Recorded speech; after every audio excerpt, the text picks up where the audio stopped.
62년에 이르러서는 우리가 지난 시간에 다뤘던 증권 파동 가운데 은행 감독 문제까지 또 끌어들였다가는 너무 그 일이 시끄러워지고 복잡해질 것 같으니까 네. 일단 한국은행을 시녀로 만드는 법을 한번 만들어 놓고 1년 있다가 이제 세상이 잠잠해지고 증권 파동 끝났을 때 은행 감독 기능을 가져가려고 그래요.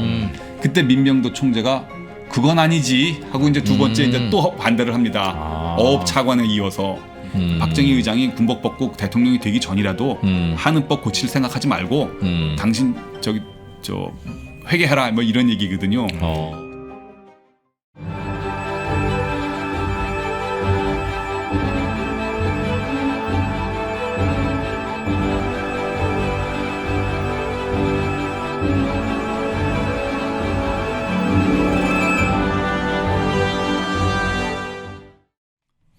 차현진 작가의 중역회의, 중앙은행의 역사 그리고 한국의 근현대사도 한번 같이 알아보도록 하겠습니다.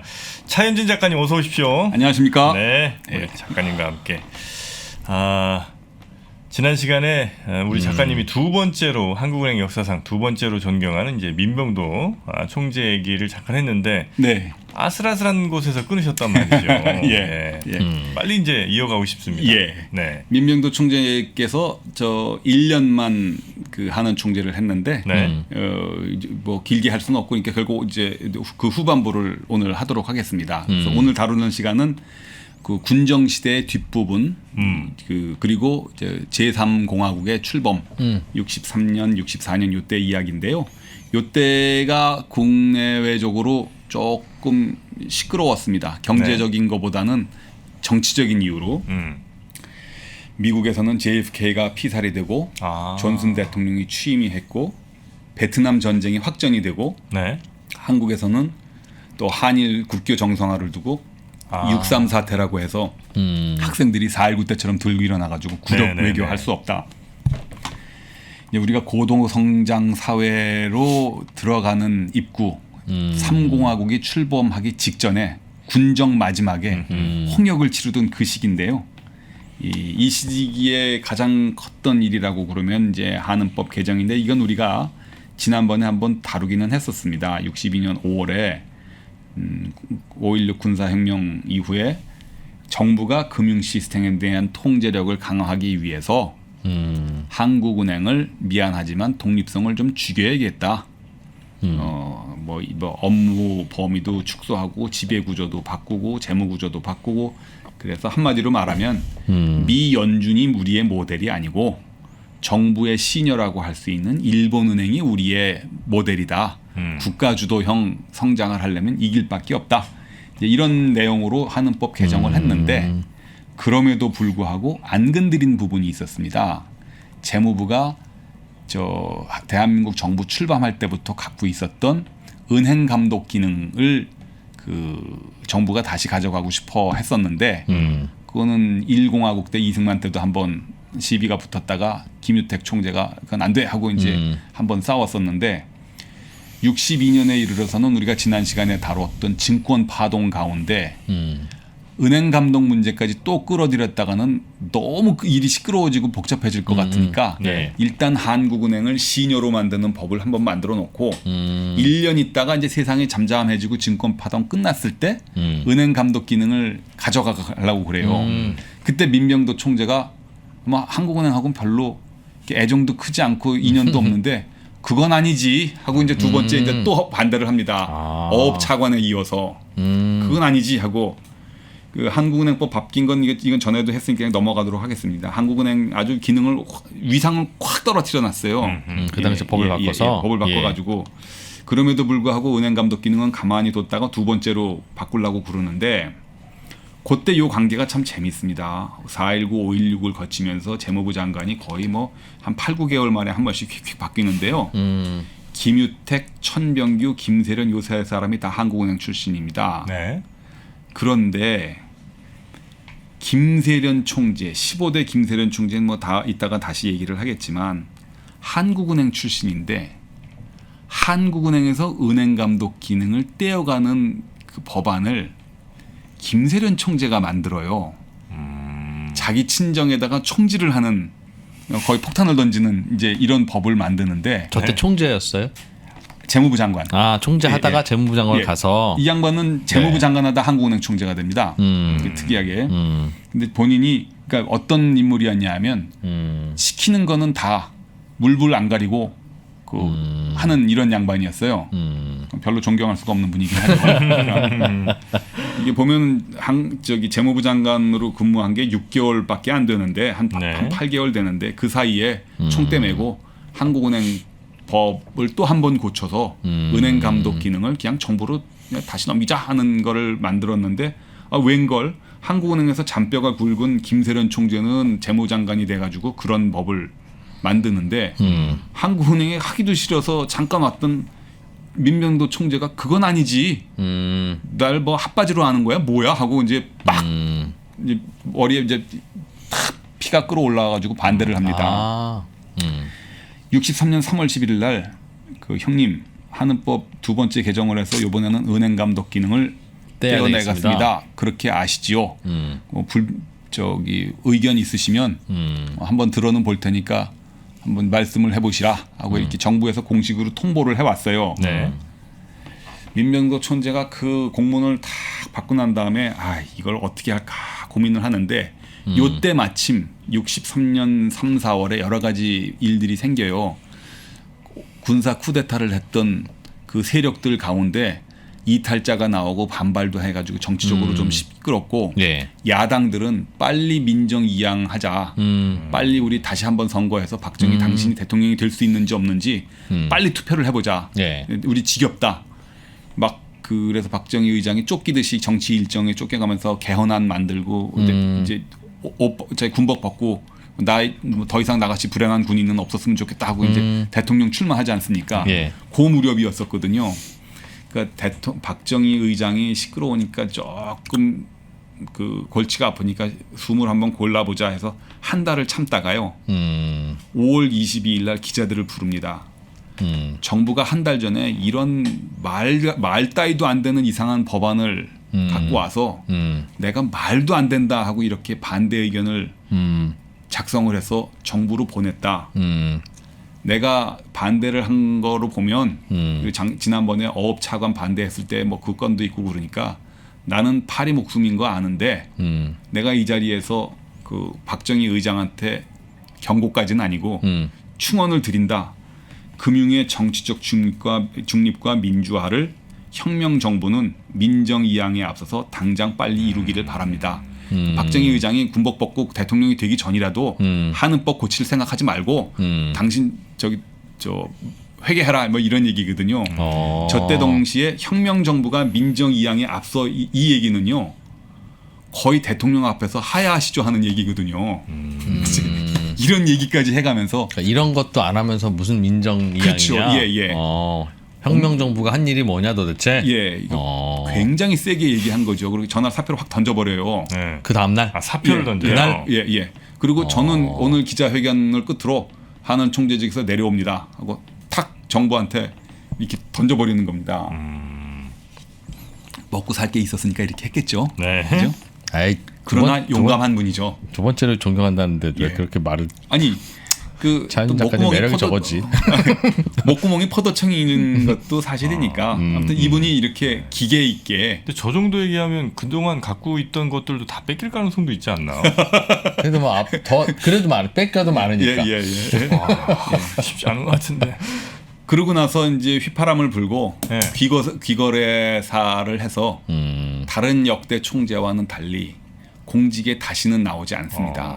그리고 나는 그때 본인이 돌아가시기 전에 쓴 회고록에도 그렇게 나와요. 난 날 때부터 남이 내 운명을 정해줬던 사람이기 때문에 내가 하기 싫은 일을 많이 했었다. 이제는 내가 하고 싶은 일을 하고 싶다. 하면서 이제 더 이상 공직에 어떤 걸 안 맡고 그냥 집안 재산만 잘 관리를 하는데 그 제1은행인가 그거 그건 본인 건데 네. 거기 은행장도 안 가요. 아 그래요? 그래서 이제 뭘 하시냐 하면 64년 지금 저쪽에 고향에 갈 때 저기 경기도 고향에 있는데 한양 컨트리 클럽 클럽 이사장 회장을 하면서 골프만 치고 있다가 아 그걸 만들었어요? 예. 아니 이거는 다른 사람이 만들었는데 산 거예요, 그럼? 예, 거기 이제 저 재벌가들끼리 뭐 집에서 놀고 계시느니 회장이나 하시죠 해서 이제 그냥 명예직 회장을 하다가 월급쟁이 회장이네요. 이 골프장 괜찮네. 나도 그럼 골프장이나 하나 지어볼까 하고 골프장 땅을 본 게 어디냐 하면 남이섬이에요. 아, 그 멀리 봤어. 예, 멀리를 봤죠. 근데 네. 그게 일부러 그랬는지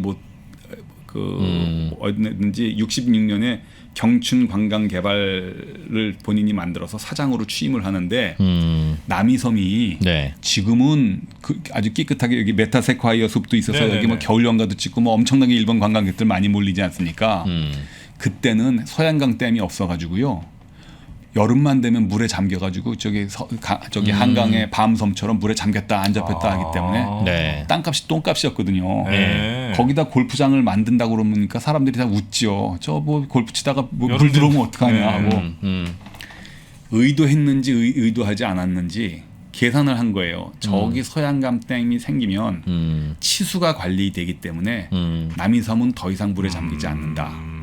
야. 그 생각을 하고 거기를 이제 집중적으로 개발합니다. 처음에는 너무 그 거리도 멀고 그 치수도 잘 안 되고 그래가지고요.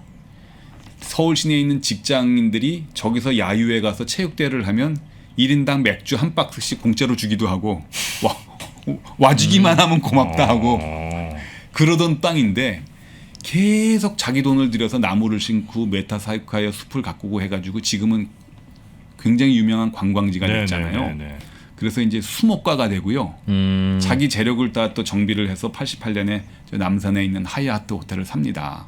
아. 제가 저 민병도 회장님을 그래서 하이아트 호텔에서 여러 번 뵙기도 하고 밥 사주셔서 꼭대기층에서 밥도 먹고 그랬거든요. 하이아트 꼭대기 2층 맨 위는 그 스위트룸은 목욕탕 욕실이 금으로 돼 있었어요. 진짜요? 금으로 돼 있어서 그 엘튼 존 그다음에 클린턴 대통령 부부, 찰스 황태자 부부가 왔을 땐 그 방에서 묵게 했었어요. 그 방에서 저기 금으로 돼 있는 그 세면대에서 손 씻고 그러면 기분 얼마나 좋은데. 그러니까 저 독재자들이 금으로 만드는구나. 나 금으로 된 게 뭘 좋다고 거기서 하나 했는데. 이 방을 한번 와본 사람은 너무 임프레시브 해가지고 기분이 또 다르군요. 서울만 오면 여기 재워달라고 그런 사람이 깡도 씨 IMF 총재예요. 그래서 97년에 외환 위기 때 우리 돈 빌려주러 왔을 때도 하이아트에서 자기 자야겠다고 하고 여기서 잤거든요. 그리고 사인도 거기서 했을 거야 아마 하이아트 호텔에서. 깡듯이 예. IMF만 하면 생각나면 그 사람. 예. 미셸.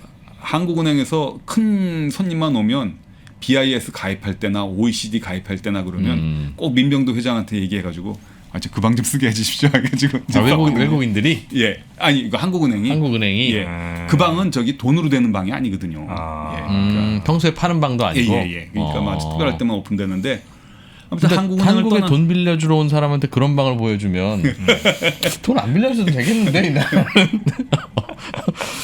그런 생각하지 않을까? 민병도 총재께서 그래서 총재는 1년밖에 안 했지만 길게 놓고 보면 한국은행이 참 신세를 많이 졌어요.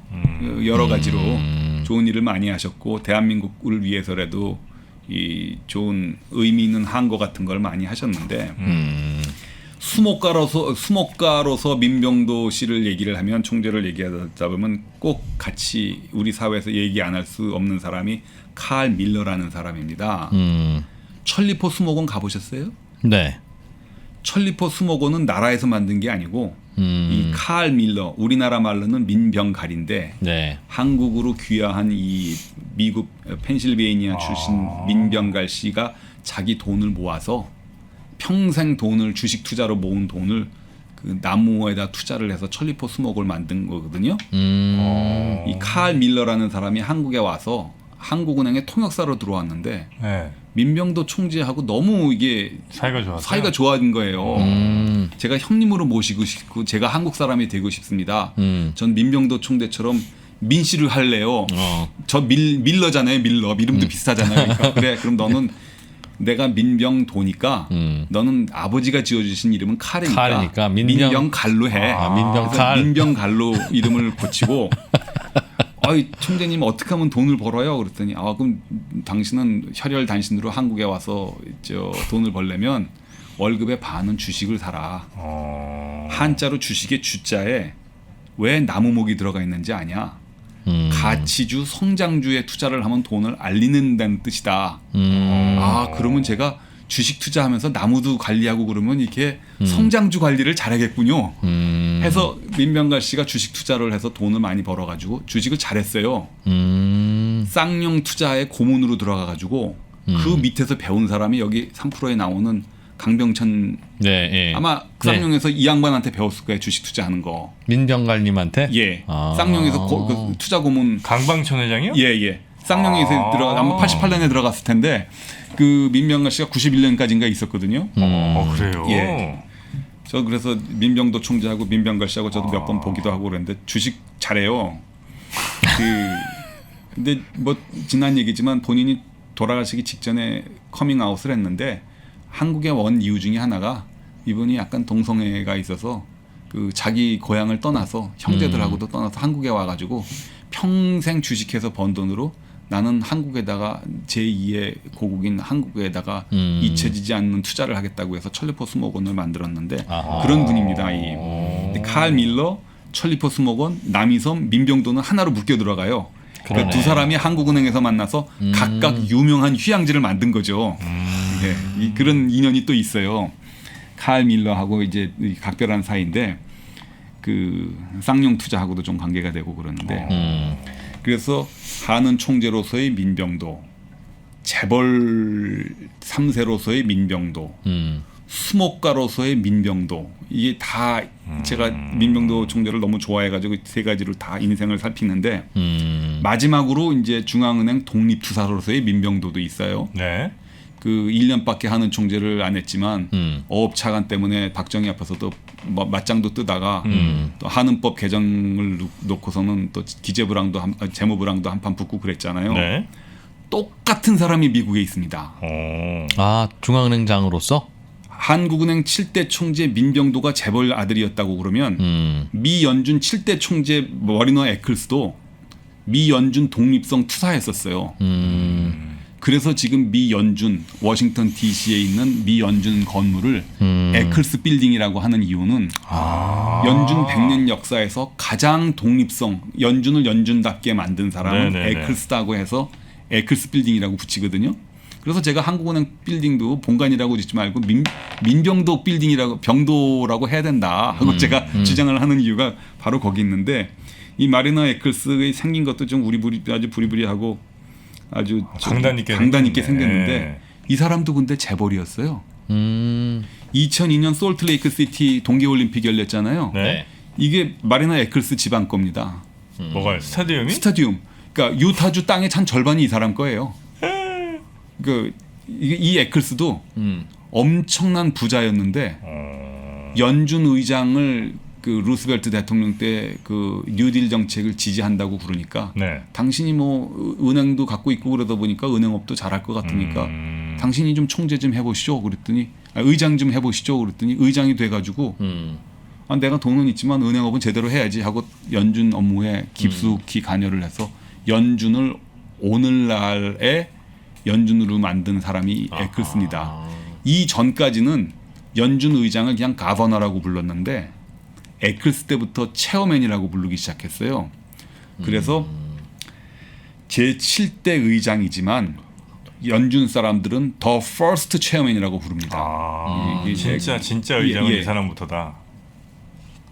그래서 에클스를 보면 또 민병도가 생각나고 그래서 민병도라는 사람이 재벌 3세, 독립투사, 수목가, 문학의 인사 이렇게 여러 가지 측면에서 좀 재밌는 분이다고 해서 제가 민병도 총재 돌아가시기 전에 한국은행법 개정하고 그럴 때 되면은 그 연로한 다른 후배들을 데리고 정보도 찾아다니고 언론도 가운데 계신 분인가요? 예. 네. 참 그 저기 후배들 사랑에 지극하셨던 분인데 사실 한국은행에 많이 다니는 것도 아닌데 1년. 예.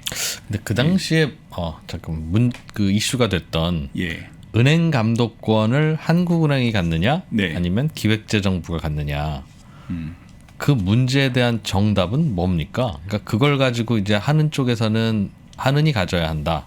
기재부는 정부가 가져야 한다는 쪽일 텐데 각각의 논리가 뭐예요? 들어보면 아 저쪽으로 가야 되는구나라는 걸 이제 시청자들이 아실 수 있을 테니까 설명을 좀 해주세요. 그 두 가지인데요. 정부 쪽에서는 네. 은행 감독이라고 그러는 것은 행정 권한이다. 누가 이래라 저래라 하는 건데 네. 한국은행이 감독을 하는 거는 민간이 민간을 감독하는 거라서 보험사가 저 운전 험하게 하지 마시오 하고 보험사가 운전자인 우리한테 이래라 저래라 못 하잖아요. 그렇죠. 보험사가 갑자기 보험회사 직원을 다니면서 그렇죠. 뭐 당신 왜 운전을 그따위로 해? 뭐 이렇게 할 수가 그러니까 없는 우리 회사가 거잖아요. 그렇잖아. 이제 이런 식으로. 그러니까 그 은행 감독권은 행정 권한이기 때문에 중앙 민간이 민간을 관리를 하게 되는 순간 그건 린치에 해당한다. 안 된다. 뭐 그럴 수 있겠네요. 예. 그리고 그 통화 정책을 하는 쪽이 개별 금융기관들의 건전성까지 감당하다 보면 아무래도 팔이 안으로 굽어서 자꾸 벌을 주기보다는 떡을 주면서 구제하기 바쁘게 된다. 감독도 해야 되니까 혹시 은행들이 힘들어지면 감독의 미스다라고 생각할 수 있으니까. 그럴 수가 있다. 이제 그 이야기고요. 한국은행 쪽 얘기는 한국은행은 이미 대통령이 임명을 한 사람들이 관리를 하고 이익을 전액 정부에다 주는 공공기관이지 그 공무원만 아닐 뿐이지 공공기관이다. 공무원인 거하고 공공기관인 거 퍼블릭 인터레스트하고 퍼블릭 오피서라는 얘기는 별개의 얘기다. 그리고 전 세계적으로 중앙은행이 감독 업무를 하는 데가 훨씬 더 많다. 지금도 뭐 금감원이 하니까. 아, 그건 이제 금융위가 또 금감원을 지배하니까 또 가능하다고 주장하는군요. 그리고 금융위기, 외환위기도 그렇고 뭐 글로벌 금융위기 때도 그렇고 코로나19 위기 때도 그렇지만 정부가 감독을 한다고 해서 더 준엄하고 객관적인 감독을 한다는 보장은 없다. 뭐 팽팽하게 팽팽하게 지금 그래서 결국 초이스인 것 같아요. 스웨덴, 영국 이런 데처럼 감독 기능 일본처럼 따로 있는 데가 있고 독일, 프랑스, 미국처럼 중앙은행이 감독하는 데가 있고 이제 그래서 결론은 두 개이기 때문에 다음 정부에서도 아마 좀 깊은 고민을 할 것 같은데 그거는 이미 이제 한국은행 이미 바깥으로 나갔으니까 그건 국민들이 결정한 얘기라고 생각을 하는데요. 아무튼 은행 감독권 문제 때문에 한국은행을 떠나셨기 때문에 민병도 총재는 유사한 일이 있으면 저기 후배들도 찾아다니고 정부를 찾아다니고 그러면서 한국은행을 위해서 이렇게 많이 뛰셨고 그 당시에 은행 감독권 어떻게 됐어요? 그러니까 이분이 사표 내면서 똑바로 다시 없던 일이 돼버렸어요. 민병도 저 사람 참 대단한 사람이네 하고 사표는 받고 그러나 그건 하지 마라. 김유택 총재 때랑 똑같은 거죠. 그러니까 한국은행 감독권 문제는 여러 차례 부딪힌 적이 있었는데요. 계속 한국은행이 있었던 총재의 사표하고 맞바꿨습니다. 그러면 그 한국은행이 갖고 있던 은행 감독권이 언제부터? 외환위기 때 97년, 98년 이현재 씨가 금융위원장이 되면서 그때 가져간 거죠. 그때 가져간 논리는 뭐였어요? 네 죄를 내가 알렸다. 금융위기가 왜 생겼는지 알아? 은행 감독을 못해서 생긴 문제야. 은행들이 뭐 근데 그때는 뭐 정부 얘기 듣다가 그런 거지 뭐 한국은행 말 듣다가 그랬나? 그건 아니지. 말이 안 되는 얘기인데 뭐 지나간 얘기니까 뭐 그렇고요. 알겠습니다. 그런 히스토리가 있군요. 그래서 은행 감독 문제는 그래서 민병도 총재가 두 번째 총재 사표로서 한은법 개정을 막은 인물이다. 그 한국은행을 떠나서는 야인으로서 그 수목가의 길을 갔다. 그리고 돌아가시고 난 다음에 내 무덤을 만들지 말라고 해서 돌로 이렇게 무덤 이렇게 했어요. 그래서 제가 이제 돌아가시고 난 다음에 일단 돌아가셨던 미국에 있었기 때문에 돌아와서 그 묘소에 가서 이때 저 묘소가 어디 있습니까? 남이섬 안에 남이섬 있습니다. 안에. 제가 이분한테 뭐 저 신세진 것도 있고 인사도 많이 드리고 그래가지고 돌아가시고 난 다음에 인사를 드렸고. 남이섬에서 이분 동상이 있는데 인심 좋은 할아버지 같은 분이셨어요. 그래서 민병도 총재는 한국은행 총재를 1년만 하셨지만 그분의 그 떳떳한 그 구김살 없는 행적이 참 멋있어 보이더라. 그래서 저는 한국은행 총재로서 두 번째 그 정도 훌륭한 분이었다고 생각을 하고 제가 몇 년 전에 몇 년 전이 아니네 몇 달 전에 저기 뭐 언론사에 칼럼을 쓸 때도 죽어서 산 남자다 한 번 그 사표 하나 갖고 그 한국은행에서 영원한 우상이 됐다 하는 뜻으로 이제 칼럼을 썼는데 네. 맨 마지막에 뭐 흠모는 기간에 비례하지 않는다. 뭐 이걸 놓고 또 그냥 막 말들이 많아가지고. 저 왜 무슨 뜻인데? 아니, 지금 이 방송 뜻인데요? 나갈 때쯤 되면 뭐 저 이주열 총재가 그만두시겠지만 그럼 뭐 8년 했으면 뭐 못했던 얘기냐 뭐.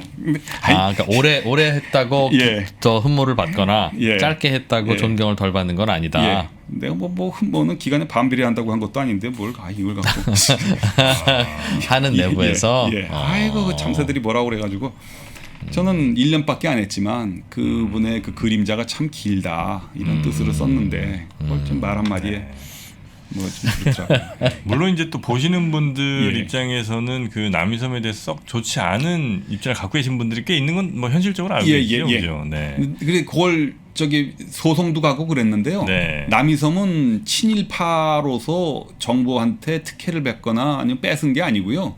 그 아까도 말씀드렸지만 한국은행 총재를 그만두고 난 다음에 자기 돈을 털어서 그 은행빚도 없고 해서 만든 거니까. 개발한 겁니다. 그래서 이걸 워낙 헐값이었고. 예예. 네. 거기 뭐 직장인들 가면 맥주 2박스씩 공짜로 주고 남이섬에 와주기만 하달라고 뭐 그러면서 개발한 건데. 논란은 그럼 그 땅 산 그 돈은 누구 돈이었겠느냐 하는 네, 그 네. 논란이겠죠. 예예. 근데 뭐 저기 뭐 입증이 다 되나 봐요. 은행빚도 없고 뭐 이렇게 했었대요. 차라리 은행 빚이면 그냥 오히려 입증이 쉬운데 이건 친일 재산이 아니라 대출이라고 대출. 그럴 수 있겠죠. 예, 그 남이섬 갖고도 그래서 말이 맞는 건 또 사실입니다. 네. 근데 저는 그 민병도 총재가 그래도 좀 이게 굉장히 의미 있는 일을 하셨다 이렇게 생각이 되고요. 오직 위즈덤 칼리지 수강생들을 위한 프리미엄 특전 릴레이를 소개합니다. 올 한 해 지혜의 풍요와 더불어 삶을 풍성하게 보내실 수 있도록 3프로TV가 전격 지원해드립니다. 의자계의 명품 허먼 밀러 1년간 쭉 50만 원 특별 지원해드리고요. 5월에는 무려 3개의 문화 특전을 더 쏘겠습니다. 1분 전성 매진의 신화 뷰티풀 민트라이프 페스티벌 초대권 증정과 화제의 기대작이죠. 영화 범죄도시2 최초 시사회 티켓도 드립니다. 끝나지 않았습니다. 오직 위즈덤 칼리지 수강생들을 위한 고더코 프로의 프리미엄 골프 특강도 무료로 제공해드립니다. 최고의 경험을 아낌없이 제공해드리는 프리미엄 교육 프로그램 위즈덤 칼리지에서 만나보십시오. 그 다음에 이제 간단하게 후속되는 두 분 총재를 다뤄볼 텐데, 네.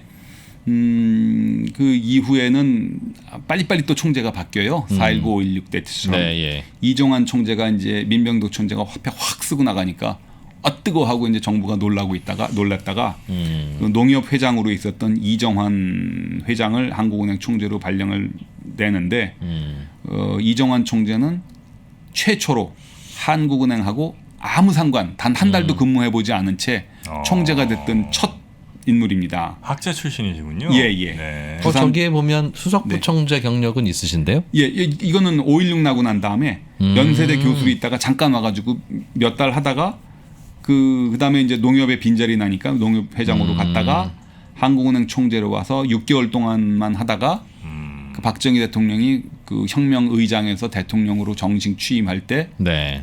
그 정부 개각이 이루어질 때 재무장관으로 옮겨가 버려요. 그래서 한국은행 총재로서는 6개월밖에 인연을 안 맺었고, 그다음에 재무장관 그만두고 난 다음에는 그 자식이 저기 금호호에 지금 아시아나의 박삼구 회장이 사위예요. 예. 특이하게 부산 사람인데 호남그룹하고 사돈이 된 거죠. 그래서 금호 아시아나 그룹의 회장을 오래 하셨는데 지금 박삼구 회장이 그 사위가 되고 네. 학자 출신인데 한국은행에 잠깐 있었다가 재무부 장관으로 떠났다. 네. 그러니까 6개월밖에 안 있었으니까 뭐 크게 업적은 없고요. 그다음에 이제 김세련 총재 이분이 아까 얘기한 것처럼 재무부 장관으로 있으면서 자기 친정 한국은행 은행 감독 기능을 없애는 법을 본인이 이렇게 만들어. 이제 이분은 자 이게 중요한 게 17년생입니다. 예. 박정희 대통령하고 동갑이에요. 경남 공주 출신입니다. 충남. 이제 충남 공주 출신입니다. 예. 김종필 씨 고등학교 선배입니다. 그러니까 설린상고를 졸업하고 한국은행에서는 그다음에 보성 전문 고대를 나온 다음에 이제 대전지점장으로 있다가 5.16이 날 때는 문서부장이었어요. 한국은행에서. 예. 제가 커뮤니케이션 국장을 했는데 제 선배죠. 커뮤니케이션 국장으로 있다가 네. 이 대학 김종필 씨 선배다. 라는 이유로 한인은행장으로 갑니다. 이때부터 이제 벼락출세를 하시는 분이에요. 그래서 뭐 산업은행 총재도 하다가 재무장관도 하다가 이게 1년 사이에 산업은행 총재 재무장관을 다 할 수 있었던 건 다 김종필 씨 입김이거든요. 네. 예. 그 4대 의혹 사건을 지휘하고 있었던 나는 새도 떨어뜨린다고 하는 김종필 씨랑 특별한 관계 때문에 이렇게 요직에 있었다가 한국은행 총재로 취임을 하는데 잠깐 재무장관으로 잠깐 근무할 동안에 자기 친정을 향해서 한은법 개정안을 발의할 정도로 이 조금 좀 그렇죠. 이 한은 총재 그만두고 난 다음에는 예. 필리핀 대사도 하고 국회의원도 하고 좀 외교 분과위원장 국회 외교통상위 상임위원장까지 하세요. 네. JP 라인이니까. 근데 이분은 한국은행 총재로서는 글쎄 저는 한 중간 점수 정도밖에 안 줍니다. 이게 행적으로 봐가지고 이게 뭐 칼라가 없어요. 4년 동안 하셨는데 처음으로 네. 안 잘리고 4년을 다 채우신 분입니다. 임기로. 예.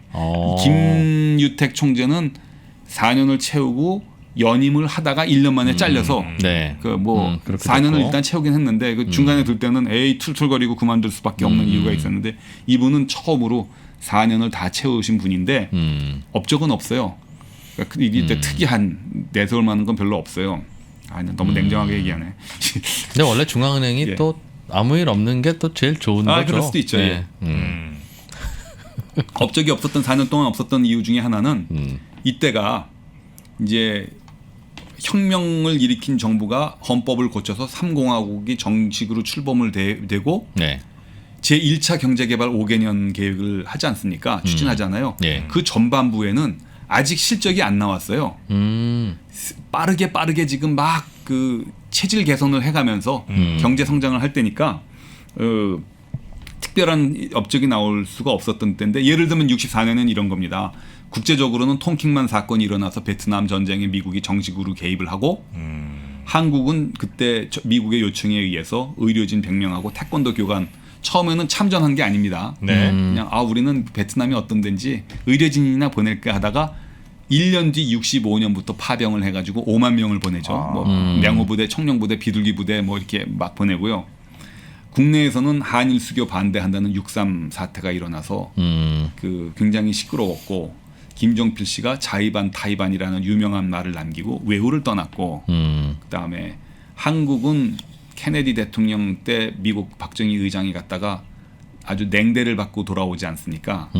혁명 쿠데타나 하는 그 후진국의 그 군벌 이 정도 대접을 받고 왔다가 경제가 조금 좋아지고 그러니까 서독이 아니 너무 미국만 가지 말고 우리 패전국 서독도 지금 막 잘 되고 있는데 우리 굳이 서독하고 잘해보고 서독 돈도 필요하면 와서 돈도 받아가고 우리가 서독도 좀 도와줄게. 그러니까 박정희 대통령이 미국한테 틀어진 마음을 그래 그럼 난 서독 가서 돈 빌려온다 하고 가서 간 다음에 그랬군요. 그때 광부 보내고 간호사 보내고 우리 잘해보자. 서독 돈 좀 다오 해서 서독에서 또 돈을 빌려오고 그러니까 미국이 이거 너무 한국 그러면 홀대하면 안 되겠네.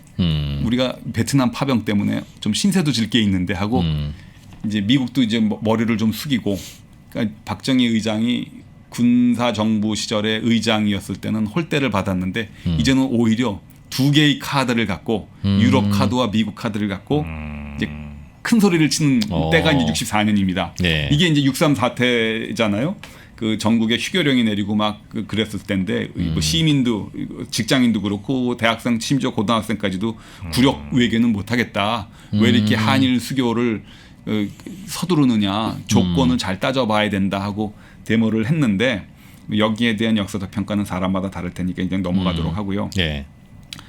그 이런 국내적으로 이렇게 혼란기였음에도 불구하고 대통령은 그 서독에 가가지고 그때 대통령하고 이렇게 미팅도 하면서 우리가 그러면 경제 성장에 필요한 외자를 다오. 우리도 서독하고 잘해보자. 우리 광부 간호사 보내겠다. 이게 왼쪽에 있는 게 영화 국제 시장에서 보는 그 장면 아니에요? 그 이제 양복 입고 탁 우리 이제 그렇죠. 돈 벌러 대학 나온 사람들이 영어를 할 줄 안다고 그래서 광부를 대학 나온 사람이 간 겁니다. 그때 대학 나와도 취직이 안 되니까 그 땅을 파더라도 외국 가서 파면 좀 덜 쪽팔리지 않느냐 해서 이제 이렇게 그 양복 입은 사람들 모아가지고 땅 파는 거 가르쳐가지고 광부를 미국으로 독일로 보내고요. 네. 요즘 동남아시아에서 우리나라로 일하러 오는 육체노동 하러 오는 분들이 그렇죠. 절대 학력 낮은 분들이 아니에요. 예. 현지에서 교사하시고 교수하시고 하다가 오는 분들이 많아요. 그렇습니다. 여기 이거는 김포공항에서 이제 간호사로 떠나는 장면인데 옛날에는 간호사라는 직업이 굉장히 부끄러운 직업이었어요. 환자들을 옷을 벗기고 뭐 부끄러운 데 닦아주고 막 이러니까 광부와 달리 간호사는 뒷모습을 찍었습니다. 얼굴 초상권 침해할까 봐. 그럼 저기 지금 그 뒷모습 보이는 분들이 떠나는 분들이고 김포공항에서 이제 간다. 이제 돈 벌러 간다고 하는 장면입니다. 활주로에 그냥 바로 저렇게 걸어갔군요. 그렇지. 이렇게 이제 박정희 대통령이 서독에 갔다 오고 난 다음에 이제 서독을 통해서도 돈이 들어왔고 65년에 이르러서는 오케이. 미국이 와서 거의 험프리 부통령이 와가지고 빌다시피 해가지고 그래 베트남 우리 파병해줄게 돈이나 많이 줘 이제 박 대통령이 오히려 이제 큰 소리 치는 거죠. 그리고 뭣도 줘 해가지고 그러면 우리 대한항공도 거기 취항하게 해줘 해서 조중훈 씨가 그때 가서 이제 대한항공을 일으킨 거고 베트남 가가지고 그 박정희 대통령이 그리고 8월달에는 전에는 케네디 때는 혁명을 일으킨 저 최고 회의 의장으로 미국을 갔는데 이제는 정식 대통령이 돼서 그 후임인 존슨 대통령을 만나러 가는데 우리 이제 더 이상 미국이 그렇게 급하지 않거든. 우리는 서독한테도 돈 받을 수 있어. 이제 이렇게 하면서 일본하고도 국교 정상화를 해서 일본으로도 이제 돈이 들어오죠. 박 대통령이 드디어 이제 외화의 숨통이 트인 겁니다. 콧대가 팍 높아질 때죠. 이 장면이요. 요 다른 사진을 제가 못 구해서 그랬는데 케네디를 만나러 갔을 때는요. 케네디는 키가 크고 훤칠했잖아요. 근데 한국에서 온 박정희 의장은 키도 작았잖아요. 일부러 그 모든 언론에서 이렇게 자기 명치밖에 안 나오는 대통령을 이렇게 깔아보는 사진으로 도배를 했어요. 그리고 백악관에서 회의할 때도 박정희 대통령 의장은 대우해준다고 앉혔는데 쿠션이 푹신푹신한 의자에 앉혀가지고 푹 꺼지고요. 저 케네디는 의자에 앉아가지고 이렇게 다리 꼬고 이렇게 앉아가지고 거의 알현 받는 식의 장면을 이렇게 연출을 했거든요. 그때 박정희 의장이 쪽팔리지 않으려고 그러면 이렇게 우러러보게 되니까 우러러보는 게 되니까 우리 정프로처럼 일부러 선글라스를 끼고 만난 거고 이렇게 눈동자를 위로 올리는 게 굴욕적으로 보인다고 해가지고 다 이렇게 머리를 써가지고 이렇게 한 건데 존슨은 케네디보다도 또 키가 더 큽니다. 그러니까 2m가 넘는데 존슨이 머리를 숙여가지고 박정희한테 이렇게 조아리는 것처럼 이런 장면을 연출하잖아요. 거꾸로.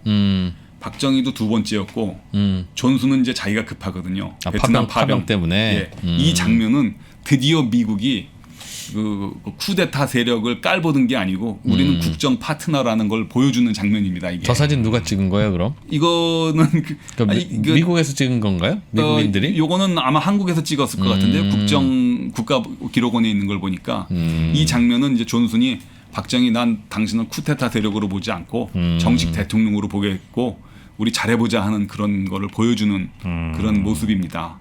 그러니까 존슨이 그 다음에 또 우리나라에도 왔어요. 66년에. 우리 아주 엄청나게 환영을 해주죠. 이렇게 막 온 국민이 나가가지고 저기 직장인들, 이제 회사 사람들, 저 학생들 다 동원이 돼가지고 뭐 대통령 각하만세 이렇게 몇 시간씩 기다려가지고 그 존슨 대통령을 아주 감동을 시키는데 이렇게 되면서 이제 한국이 한일 국교 정상화와 함께 또 베트남 파병과 함께 돈을 이제 벌어들이게 된다. 이제 그런 모습이고 66년에 이르러서는 드디어 수출이 잘 돼서 달러가 너무 많이 들어와서 돈이 너무 많이 풀려서 인플레가 될까봐 처음으로 한국은행이 통한증권을 환율 관리용으로 발행을 합니다. 이거 이승만 때는 생각도 못한 일이죠. 그러네요. 수출이 너무 잘 돼서.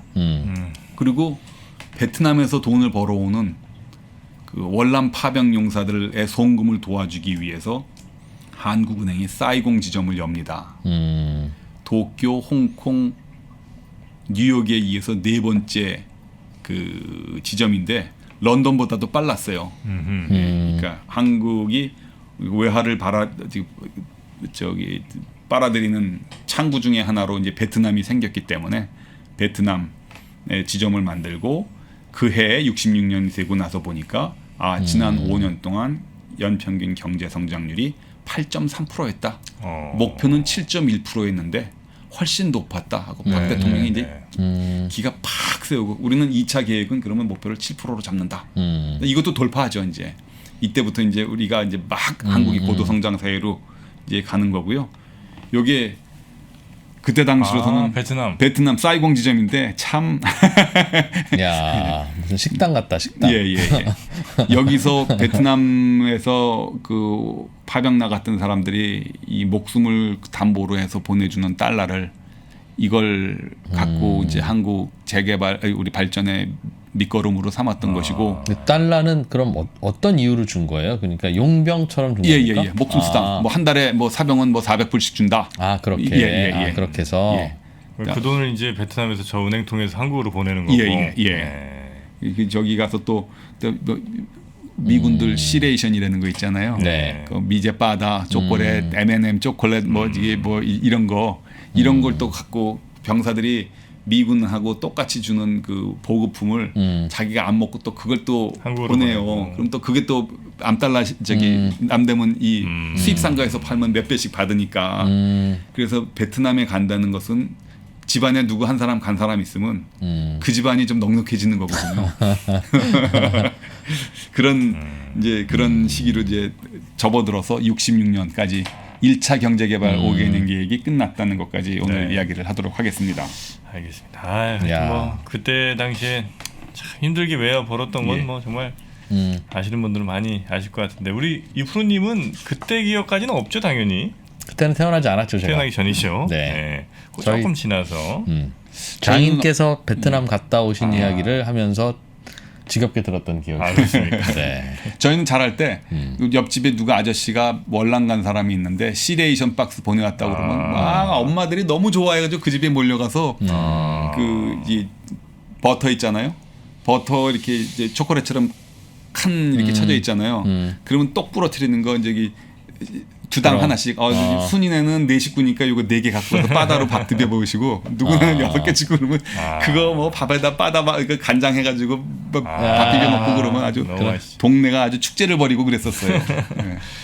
하여튼 뭐 이제 점점 우리의 추억들이 하나둘씩 소환되는 시간이 되고 있는 것 같습니다. 자, 오늘도 우리 차현진 작가님과 함께한 중역회의 아주 흥미로운 얘기 들었고요. 다음 시간에 60년대 이제 중반으로 점점 넘어가겠군요. 이제 후반으로 가는 거죠. 2차 경제개발 5개년 계획 67년부터 얘기 시작해 보겠습니다. 알겠습니다. 다음 시간에 우리 차현진 작가님 또 뵙도록 하겠습니다. 함께해 주신 차현진 작가님 대단히 고생 많으셨습니다. 감사합니다. 고맙습니다.